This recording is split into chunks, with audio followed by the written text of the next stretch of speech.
Hey everybody, welcome to Active Self-Protection Extra. Today I'm not Neil Widener, I am John, here with my friend Mike Seeklander, who, if you don't know who Mike Seeklander is, you don't shoot enough. National champion shooter, incredible firearms instructor, and he is going to tell us today about how to grip the gun so that we can suck less. You need a shot timer because that which gets measured gets worked on. The Range Tech Timer is the official timer of Active Self-Protection because it is versatile, reliable, feature-rich, and very economical. Check out all it can do at the link below. So if you don't know Mike, literal national champion, current reigning national champion. Actually, world champion. World champion. Yeah, last year was a world championship. Last year was, oh geez, I'm sorry. Please forgive me for not giving you. Previous year was national championship. Okay, so previous national, this year world champion. So maybe knows a thing or two about shooting. And you said you wanted to talk today about how you grip the gun and how that can help us suck less. Absolutely. Here's the deal. I think it's super important that people understand that a large majority of shooters that mean well undergrip the handgun, right? So one of the single biggest tips I give to my students is placement of the hands and pressure. If we can figure out placement and pressure, we can literally shoot the gun as good as you could possibly imagine. When I talk about placement, you know, right now I have a SIRT pistol, non-firing shot indicated resetting trigger pistol, and where the hands go is incredibly important, John, because where the hand goes, or where the hands go, place pressure on the handgun as well as friction. What we want to do is we want to have as much friction and leverage on the gun as possible, right? So I always talk about 3 key index points. Now, imagine this gun were in my holster. Index point 1 happens when we actually grab the gun in the holster. And I like to have my students drive the hand up the back strap of the handgun and then figure out exactly where the placement of the rear of the handgun, the tang of the firearm, or maybe the beaver tail on my 1911 is in the grip process. Right, turn it around to show the camera then what he's talking about. So he's got that, notice he's got way up high all the meat. That's exactly right. So what you might also notice is if this gun were canted off to the left or right, I would feel that. So when I talk about index points, I'm talking about places that you can feel, right? Because when you're grabbing the handgun, when you're drawing a handgun quickly, you're feeling the process before you ever see the sight. Yes. Feel is super important. So that's index point number 1. Now, a couple more key points. Number 1, I'm not shooting so trigger fingers off the trigger, right? Outside the trigger guard. And number 2 is this little secret of flagging the thumb, which allows me to build my grip with index point number 2. See, so many people mistake that. That's right. And as you know from having been a graduate in one of my classes, I call this the Judy chop. The trigger guard index point is actually an index point near the fingers and the corner of the trigger guard. So what I'm doing is I'm literally chopping my support hand into place. Now here's the deal, folks. If you can learn where to touch that finger on the trigger guard, you're going to build a much more consistent grip. So if I were to reverse engineer this and place the hand in here in a perfect nice high grip with my palm of my hand in contact with the firearm and wrap the finger around, where the finger touches the trigger guard is my chopping spot. Now in reality, I actually chop slightly from the side because I'm drawing the handgun, right? Now that hand's going to rotate into place. And the last index point, and here's the tip for you, when you rotate your hand into the grip, we're not just rotating the hand in, but I'm rotating the hand in and up. So now the curves of my thumbs fit together like pieces of a puzzle. And what that's going to show me is exactly where the hands should be to maximize the placement of the hands themselves. So once we know about placement, like the hands are in the right place, right? Because if your hands are in the wrong place, it doesn't matter how hard you grip the handgun. If the hands are in the right place, now we could take that grip strength and some of these little tricks that I'm doing and build upon it. That's exactly right. And as you know, I grip the gun hard. Hard. Like really hard. Like as hard as I can without shaking. And I have kind of some specific things I'm doing with the grip, meaning I'm taking my hands and I'm crushing the back of the gun. I call this a counter rotation of the hands themselves. So this is actually happens in the wrist. That's exactly right. Yeah, and the harder, you know, think about this, the gun recoils and leverages this direction.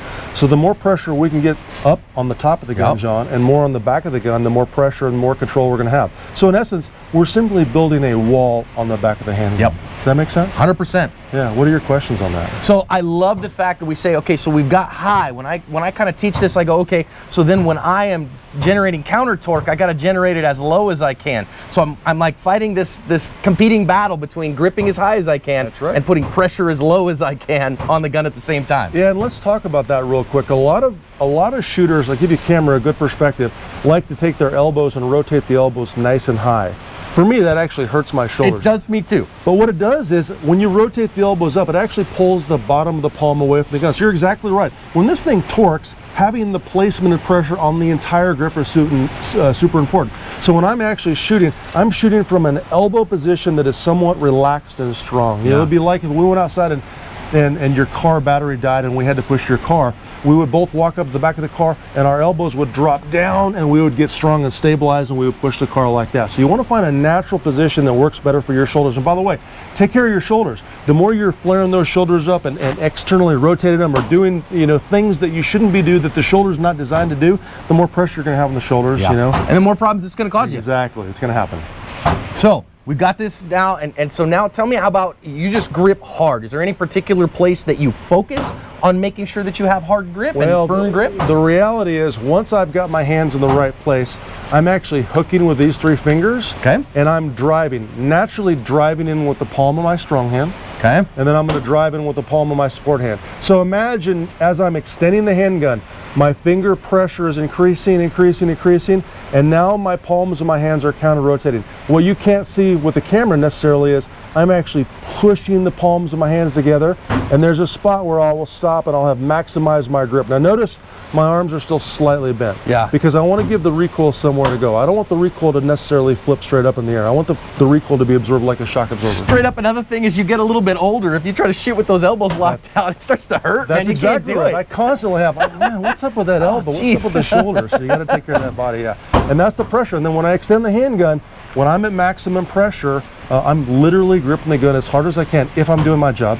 And one of the things that even I make mistakes on currently still is under gripping the handgun. Like if I have a bad stage or a bad target, I'll be like, Mike, grip the gun, grip the gun. Grip the gun, grip the gun. So I tell you what, here's an interesting thing. What I'm really hearing is that I'm going to work on this week is thinking about my palm pressures and pushing in on the back of the gun with my palms. I think that's something that, from a mental perspective, I don't know that I've ever I think about focusing on my finger pressures, but pressing with the palms is something that I'm going to work on this week. So I tell you what, why don't we shoot a few and we'll see how it does, shall we? Yeah. Okay, so check this out. If we're talking about grip pressure, what I want to do is I want to start working on that pressure 1 round at a time. And here's the deal.